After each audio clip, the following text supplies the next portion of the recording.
Welcome students. இப்போ இந்த sum பார்ப்போம். Find the compound interest on rupees 16,000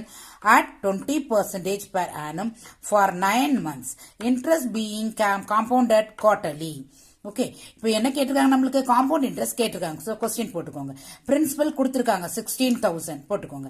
R எவ்வளோ கொடுத்துருக்காங்க 20% பர் ஆனம் அவங்க 9 months கால்குலேட் பண்ண சொல்றாங்க எப்போது நம்மளுக்கு 1 year 2 year அப்படிதான் கொடுப்பாங்க இப்போ 9 months கால்குலேட் பண்ண சொல்லியிருக்காங்க ஓகே n = 9 months இல்லையா 9 monthsனா எத்தனை குவார்ட்டர்ஸ் 3 quarters 1 yearக்கு 4 quarters ஓகே அப்போ 9 monthsக்கு 3 quarters ஓகே அப்போ நம்ம என்ன பண்ணணும் 20 4 ஆல டிவைட் பண்ணணும் டிவைட் பண்ணா நமக்கு 5 வரும் that is 5% per quarter okay இப்போ நம்மளுக்கு காம்பவுண்ட் இன்ட்ரெஸ்ட் கேட்டிருக்காங்க காம்பவுண்ட் இன்ட்ரெஸ்ட் நம்மளுக்கு வேணும்னா அமௌண்ட்ல இருந்து பிரின்சிபலை நம்ம மைனஸ் பண்ணா நம்மளுக்கு இன்ட்ரெஸ்ட் கிடைச்சிரும் இல்லையா காம்பவுண்ட் இன்ட்ரெஸ்ட் கிடைச்சிரும் அப்போ ஃபர்ஸ்ட் நம்ம அமௌண்ட்டை கால்குலேட் பண்ணணும் okay so amount equal to அந்த ஃபார்முலா யூஸ் பண்ணுங்க amount formula amount equal to P into 1 + r/100 the whole power n so principal substitute பண்ணுங்க வேல்யூவை